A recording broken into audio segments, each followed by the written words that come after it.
Hello YouTube, welcome back to another unboxing video. So I received a large package in the mail today from Multi-Man Publishing.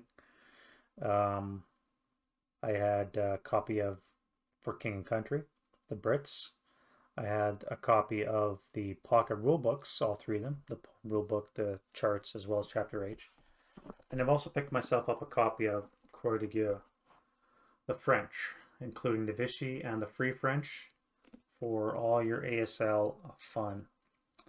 Um, yeah, so we'll get into this right now. Let's see, then I'm going to break out the components separately, and then we'll cover each one as we get to them. All right, so we'll do that right now. All right, first up, we're going to be looking at the Chapter A replacement pages and the Chapter H vehicle notes for the French. So current as of 2020, but again, they'll be superseded by my pocketbooks, which are much more current. From the looks of it, all they've added are the information on the basically anything with the black dot has been new. So they comment on the U.S. built British French color support weapons, obviously because they've reworked the French. They break down the French. The Free French have the Cross of Lorraine. The Vichy French have the filigree border.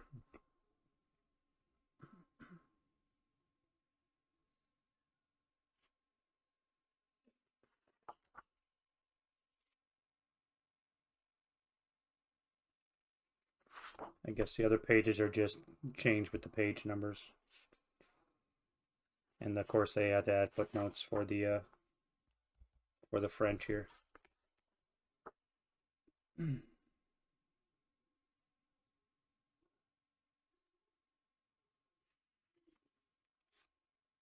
Yep.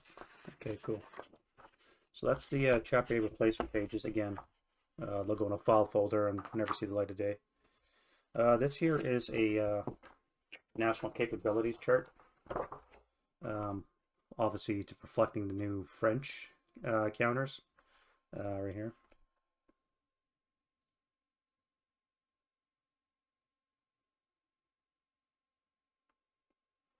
Yeah, everything else stays the same.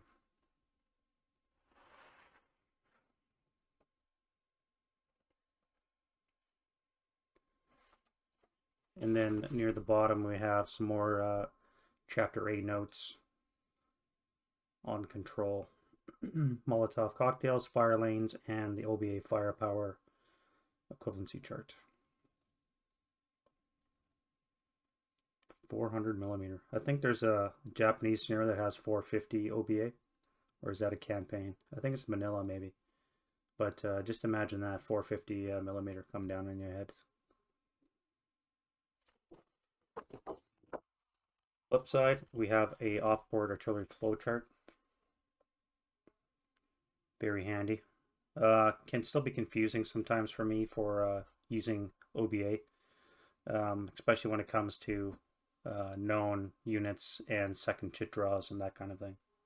But this walks you through everything that you need to know, including how to handle your FFE2s and your continuations.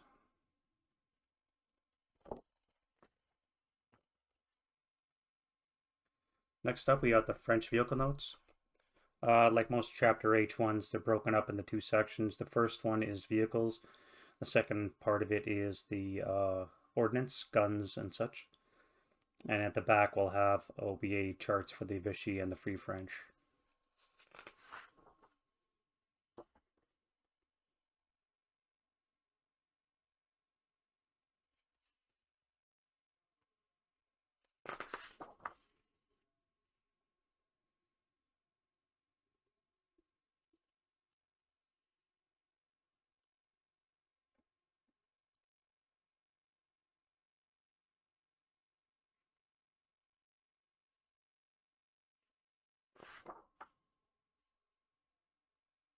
These are they make good reading, the Chapter H footnotes, and they also contain key information that might be applicable to your vehicles. So if you're going to have certain vehicles in your order of battle while you play scenario or campaigns, you should definitely be reading up on this to make sure you're maximizing your capabilities. You don't want to be forgetting something.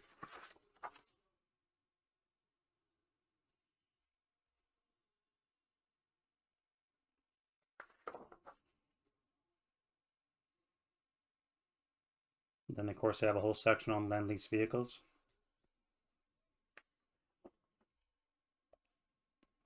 And we get into the ordnance notes.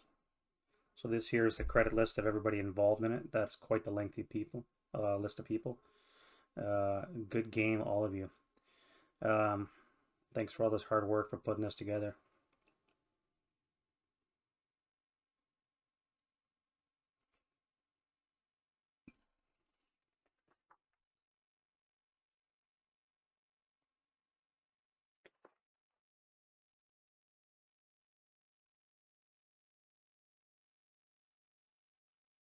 Some more Lend-Lease ordnance, and then here we go, French OBA.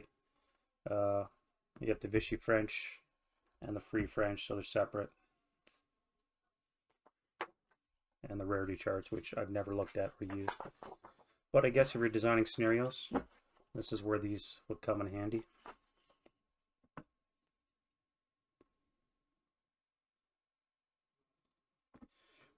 Next up, we're going to look at the Dinant historical component of the Croix de Guerre.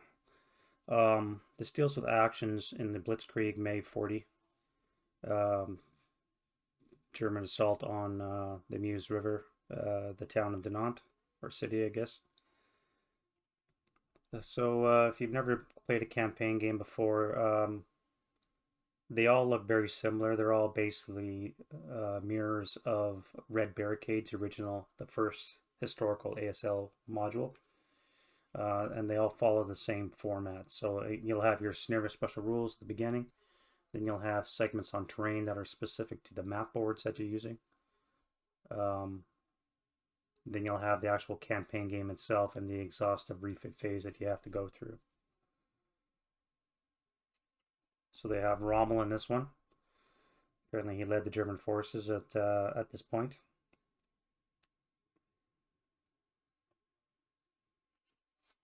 I believe it's only one campaign game of 5 days, I think. We'll get to that when we see it, but so it's relatively small historical module for a huge map, which we're going to cover after the counters. So we got new features. We have broken bridges, the Notre Dame Abbey,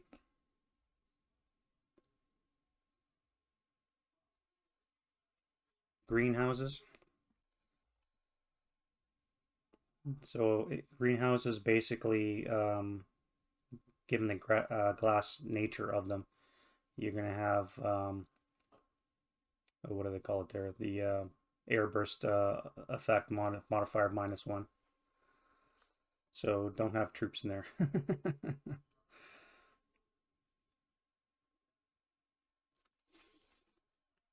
And they really like to go into depth onto the different kinds of railroads that they have. There's 3 different types on the map, which is crazy for one map to have that, but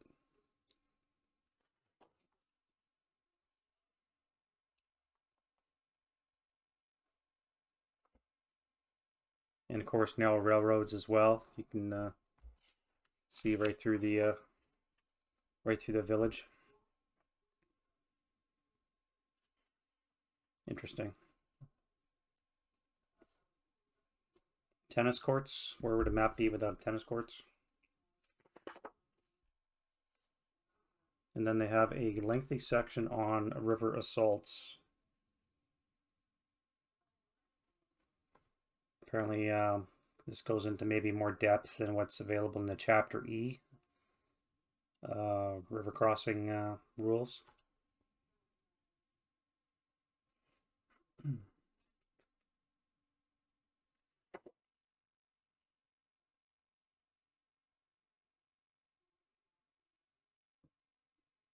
That's quite lengthy. 3 pages. 3.5 pages of notes. Then we get into the actual campaign game itself. So again, the format is the same. At the beginning, you'll have a list of definitions and abbreviations, and then you'll get into the actual scenarios themselves.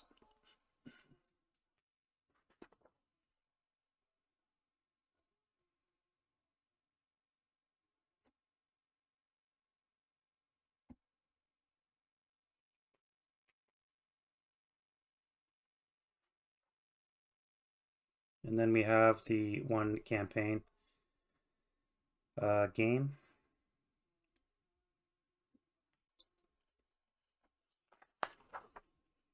So it is 5 days, 13 to 14 May.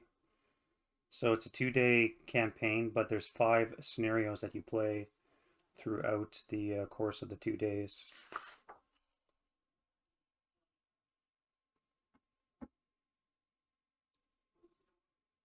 So probably 3 phases on the first day, including a night phase, and then two scenarios on the second day. If I got that right.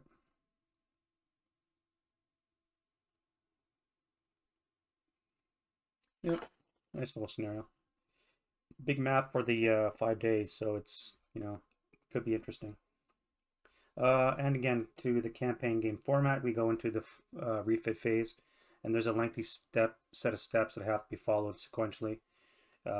Every time you start a new scenario, some of these are non-applicable depending on the circumstances, i.e. like if you're doing a counterattack scenario in some historical modules, you may skip some of these steps, but generally speaking, excuse me, generally speaking, you you have to follow these steps through, and it walks you through everything from finishing off a melee, dealing with terrain effects like fires and such, rubble, to purchasing troops, fortifications, and finally setting up for the next campaign game day. So here's the days. So there's 4 days on the 13th, and then there's the morning of the 14th. So four daytime scenarios and 1 nighttime scenario.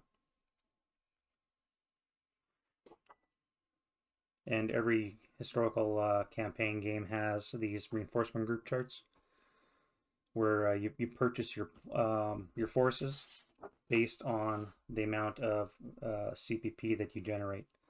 Usually it might be fixed, sometimes it's random, but you use those points, campaign game purchase points, to purchase reinforcement groups, which augment your forces. Now each one is set against a certain limit you can get per campaign, per day, per campaign, and sometimes when it's available. So there might be some delayed.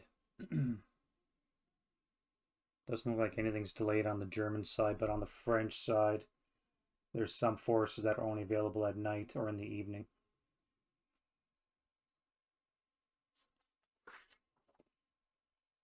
And then we get into the tables on actually how to generate your forces, what they consist of.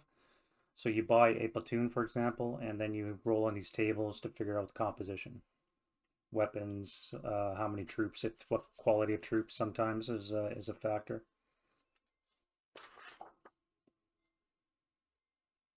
And then right now we have the footnotes.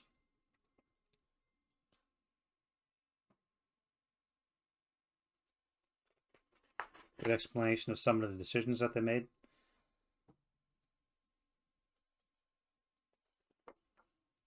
And finally, we have 2 reduced size map copies, one for the German player, one for the French player.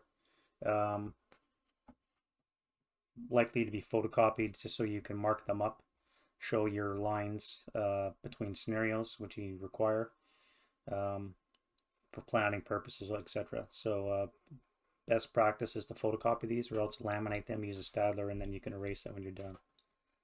But this is what the map sheet is looking like. So the actual map, which you're going to see shortly, consists of 2 panels. So take this map and then split it in half. All right, we're going to look at the counter sheets now. So there's 11 of them. A lot of troops to be clipping. I have to work my clipper overtime, I guess. The way they've designated the French is there are basically 3 versions available. So this first sheet here Looks to be early war French when they're fighting the Germans. Infantry on the one side, and then your leaders and some support weapons and crews on the other side.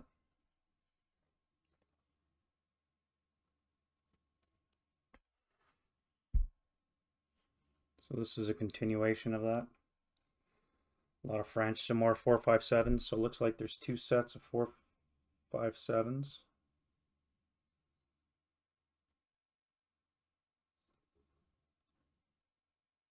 Yeah.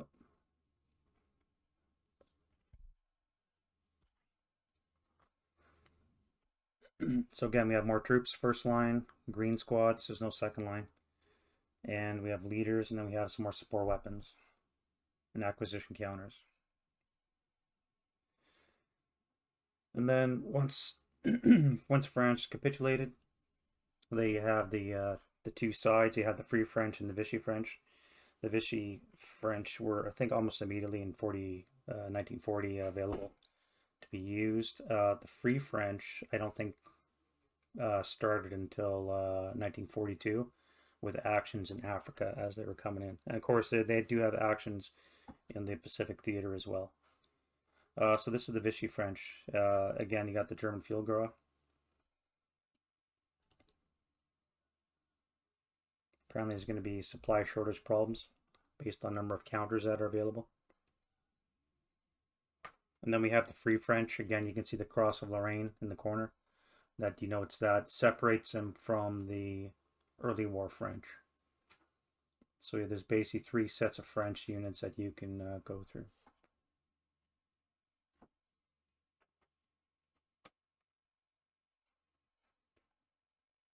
Finishing off the Free French, we got some heroes and support weapons. Support weapons are just generic. They don't have either a side. And looks like there's some German armor leaders. A lot of them, actually.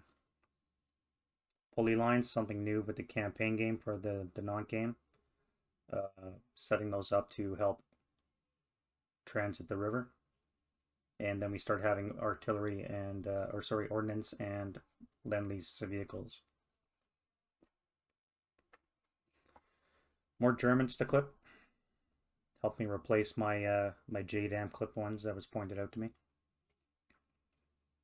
Looks like we have 468 assault engineers. So again, early war phenomenon. And the Rommel character, very nice.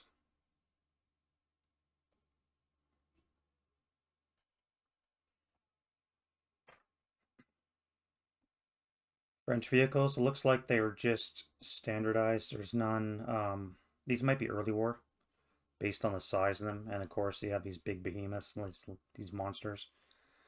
These might be early war vehicles, but I believe they're not broken up into Free French or Vichy.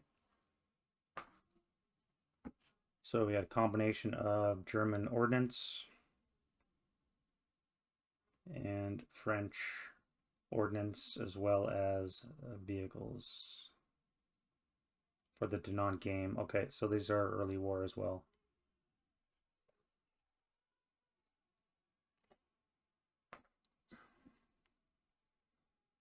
More German early war tanks, trucks, because you never have enough trucks. And then we get into a couple of miscellaneous counter sheets. So foxholes, because again, you never have enough foxholes. I don't think I'll be clipping anything from this. And then we finally have location markers. So these are going to come into play when the campaign game. Use these to identify areas you've controlled depending on the victory conditions that you require. Yeah. And that's it. That's the counter sheets.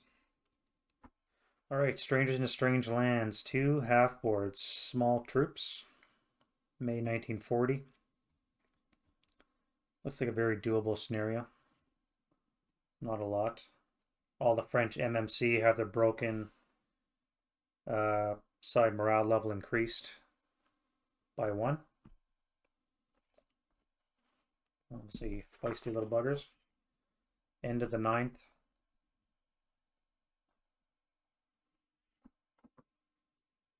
Two boards, one overlay in the center of it. Again, May 1940. Not even going to try and pronounce this one. June 1940, so again, 2 half boards. Small infantry, relatively small infantry, 112 Germans versus 9 French.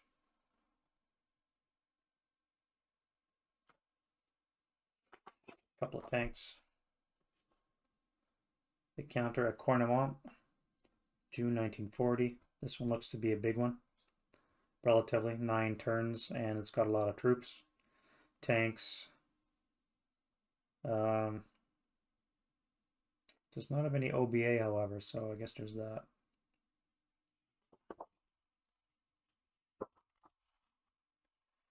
Bridge of the 7 planets. Look at all the overlays involved in this one. This is where Vassal comes in handy. You make up your map in Vassal, you put on all your overlays, and then you print that off if you have a large printer. Which I do. June 1940. This one looks like it's going to be really involved again. 8.5 turns.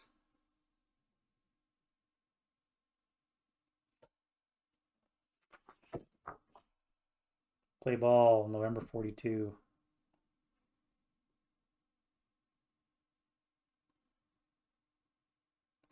This is when the Allies started landing into Africa, with the Americans entering the war. Then the following month.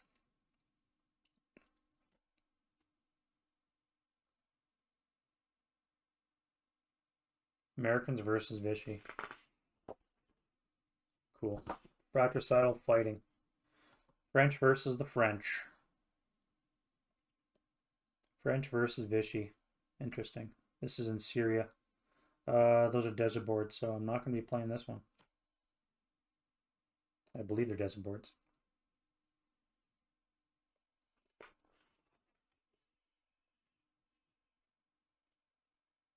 For honor alone, again, another intensive one. A lot of troops. There's, Jesus, 30 French squads, 24 German squads. A lot of guns. Germans have got air support.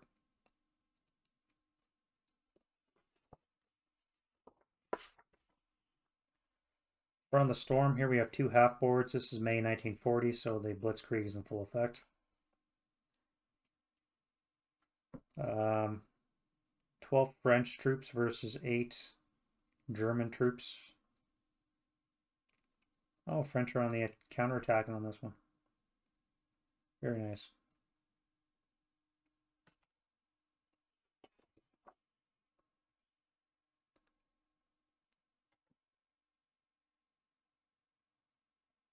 Chance d'une affaire. Apologies for my butchered French. One board has a bit of everything in it. Failure to communicate, May 1940. Again, Blitzkrieg. 14 German squads versus 9 French squads with armor. Guns. 6.5 turns, eh?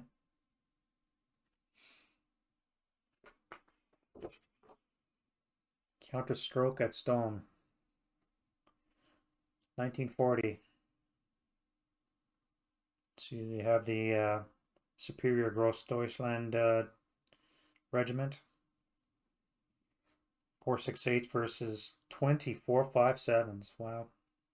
With tanks.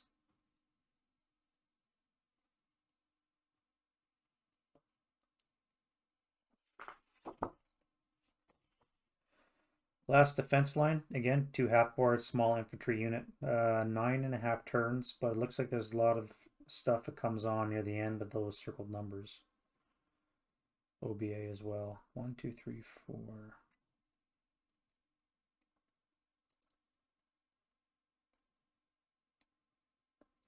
Oh, I see. So the 1 through 4 represent the different cards, which represents the different victory conditions. So the French player does not know what conditions the German requires. Interesting.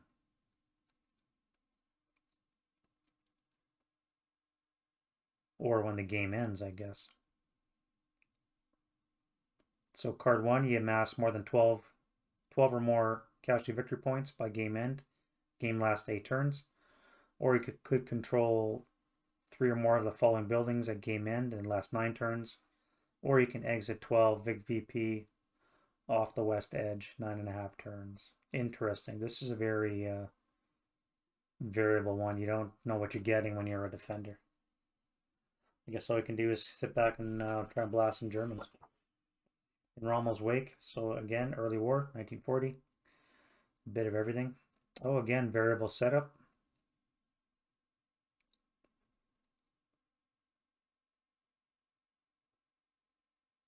Variable order of battle and game end. Wow.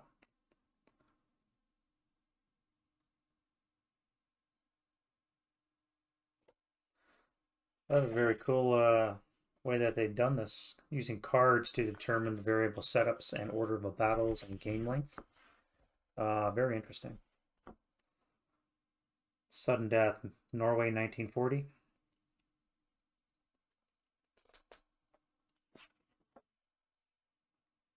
Another early war, 1940, Audacity. 1.5 board. I think we can do this one.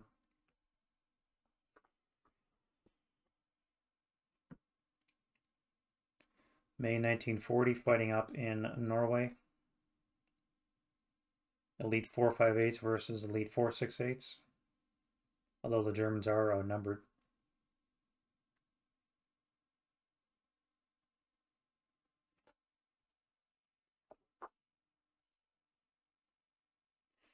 Last roadblock, 6 turns.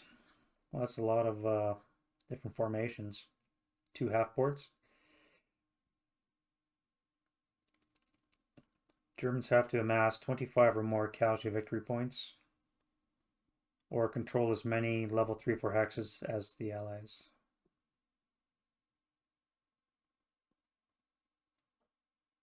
Hmm. 10, 12, 15, 18, 19, 28, 9, 30, 1, 2, 3, 4, 5, 6, 7, 38, 39, 40. There's a maximum 40 victory points on the French side, of which the Germans have to capture or gain at least 25 of them. Interesting.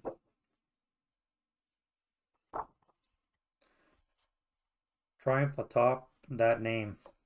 Wow, you think my French is bad?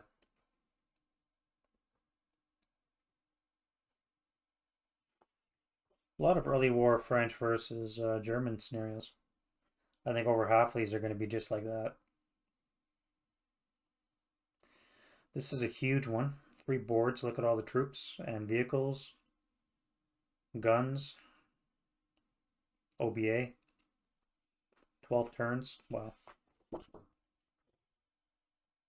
French perimeter in 1940. Again, early war. 468s, 8 of them versus 9 first line 457s.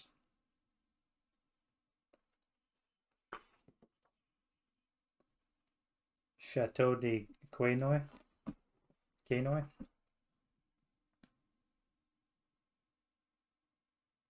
June 1940. That is a lot of armor coming at the French. And they've only got 6 guns to defend.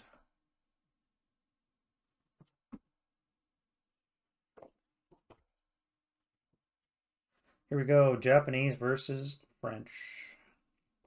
September 1940.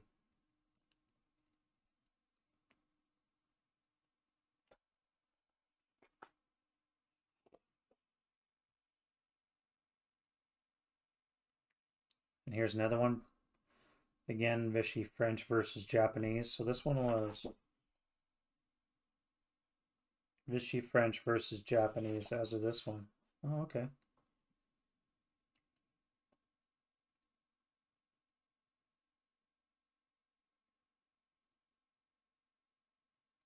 Must have made for some tense work, considering the Vichy French were supposed to be allies of the Germans.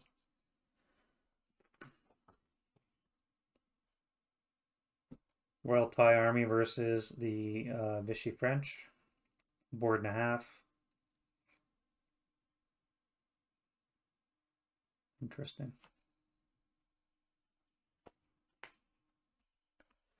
Siam Sambal. Again, Siamese versus the Vichy French. This is all early war, 1941.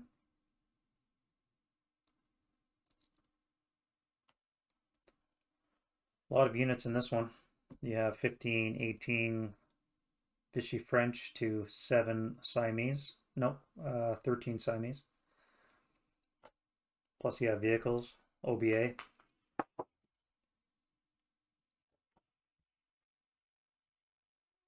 Indians versus the Vichy French. In Syria, again, there's a lot of overlays. 1, 2, 3, 4 on board 22. Yeah, that's where Vassal comes in handy. Vichy versus the Americans. That must have been a half-hearted affair. ELR of 2. Yep. Americans aren't that much better. They have an ELR of 3.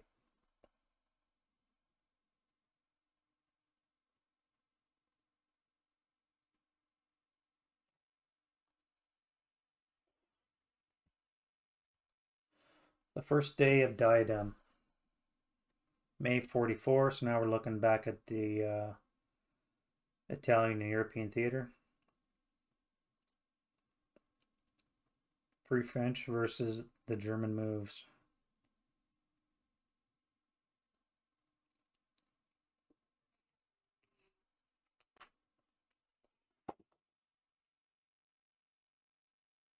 Ultimate Treachery. Japanese versus the French.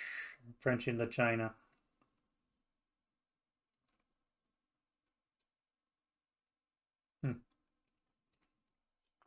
Okay.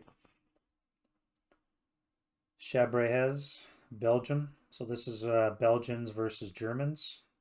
May of 1940. This is a Dinant module. Takes place on the... I'm not sure what those boards are. I think those are the extra wide boards. I'm not sure. I don't have those boards, so I don't think I'll be playing this one.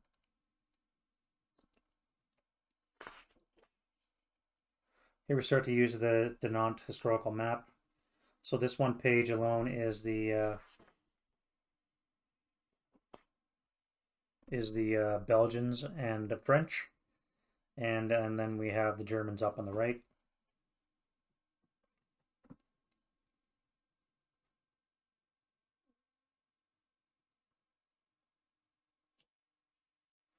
Very nice. Rommel at the Meuse, another huge one. So this one uses up the whole map sheet. Again, we have all the Germans on the left, and we have the French on the right. This is all May 1940. Variable victory conditions for the Germans. You have to control 3 or more of the following conditions. Control building DD9, building EE14, Z27, and all adjacent buildings, HH44, HH49, and all adjacent hexes. So there's a potential 6 different or 5 different victory conditions, of which the Germans need to win at least 3 of those. 13 turns. Wow.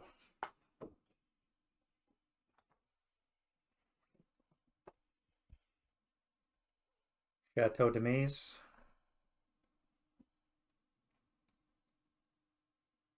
This one's got Rommel in it personally.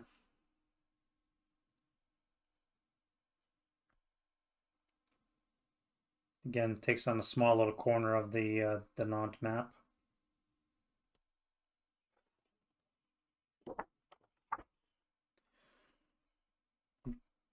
Grande Ferme de Meuse.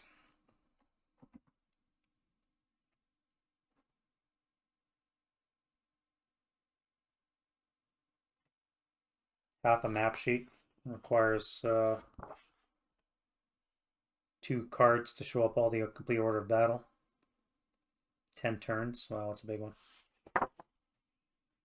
Clearing the Heights. Half a map sheet. Wow, these are all huge scenarios.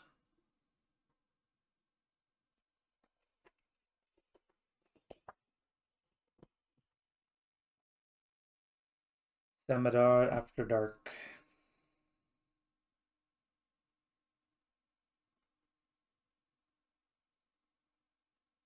Okay, maybe not all that big. 5 turns.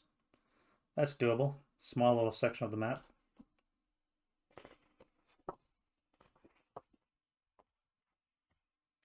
Probing the bridgehead. Interesting. Interesting.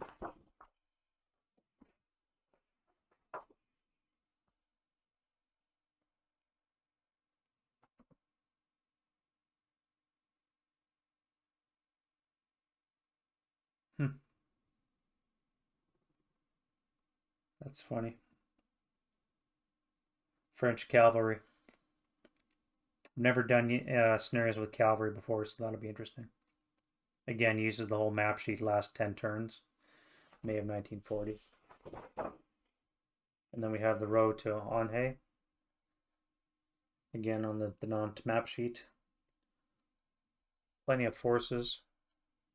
Both sides. Half a map sheet this time.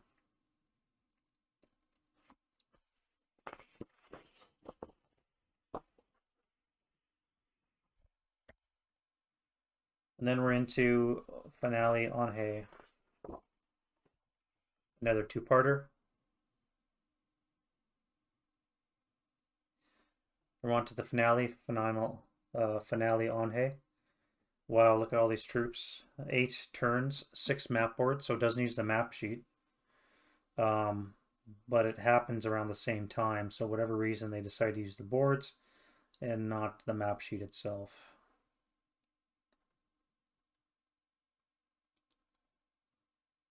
Interesting. And then lastly, we have the Almost Men, which uses the bottom corner of the map sheet. And then the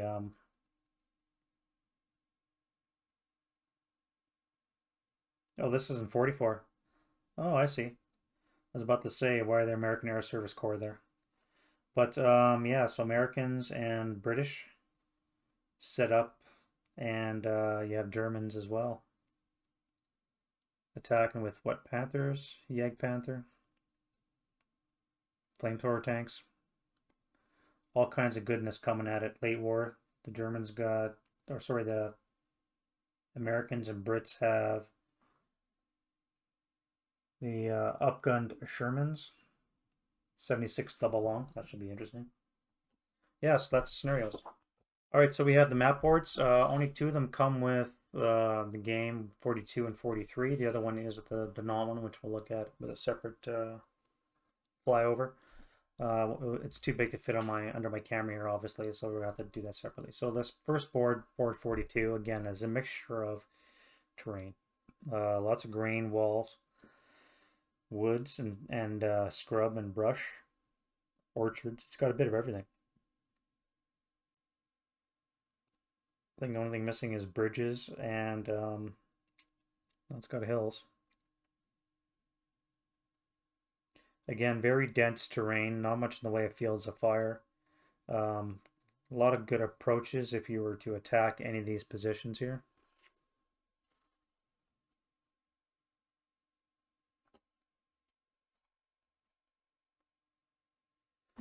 Yeah, very interesting board.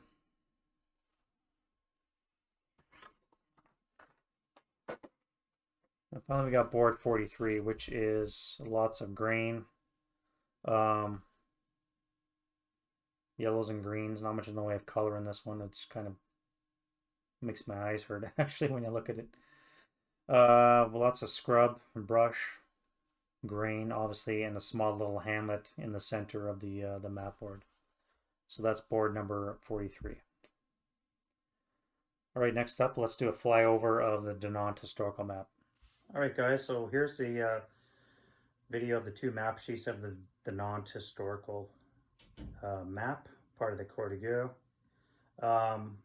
Quite large, 2 map sheets joined up nicely. Let's take you in and closer views. So we've got large hill features up on the left, as you can see. We've got total of 1, 2, 3, 4, 5. I count at least 5 levels, right down to the river, or 6 if you count the river levels. So that's the hill features.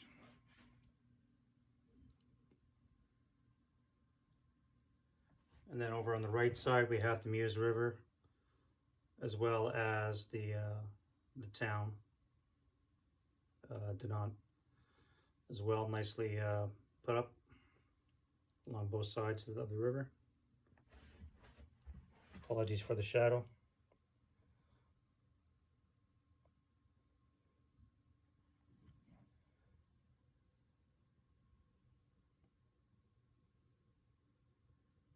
Close-ups of some of the features.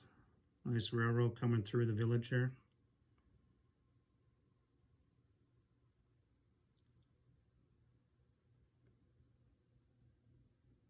This feature here, an F36, is one of those steep winding paths. It's one of the special rules in the campaign game.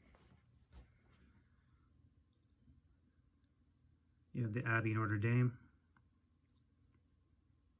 And it looks like that's a greenhouse.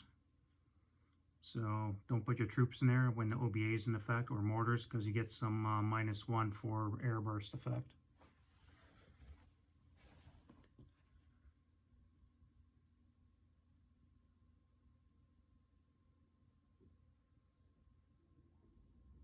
Looks like we had a church there. I like the artwork on here.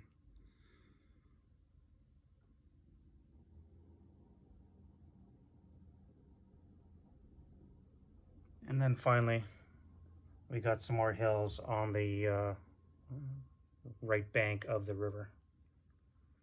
This would be the east bank. So I assume the Germans will be coming in from the east, having to cross the river, and fight their way up the hills to the left. So, you know, the French are going to set up on the hills, lots of overwatch. Not sure how much the Foods will be interfering with any of that, but it's something to consider about in the battles. And that's it, guys. That's Croix de Guerre in all its glory. The French are now back in ASL. Again, all the counters are looking very nice and clean. Some might say sexy. I'm liking the new artwork. The box art cover, which I never covered in the For King and Country, again, really, I like them. I like the way they are. What they've done with this gives it a good feel to the module that you've just spent money on. Definitely worth keeping the box around just for the artwork alone. Which brings us to the sticker price. Got to be the most expensive module I bought from Multiman so far, more than the Rising Sun one I bought. $180 US for the module, and because I live in Canada, I have to pay extra shipping, and then I got dinged with customs charges, so I probably paid north of 250 Canadian for this product, maybe even pushing 300. I haven't worked out the math exactly, splitting up between the different purchases, but it's a lot of money to bring the French into play. So unfortunately, I don't think many people are going to be able to afford this kind of stuff. Obviously, if you live in the US, it's going to be somewhat cheaper. If you can go to a store that purchases and covers the cost of all that shipping for you, obviously it'll be cheaper that way.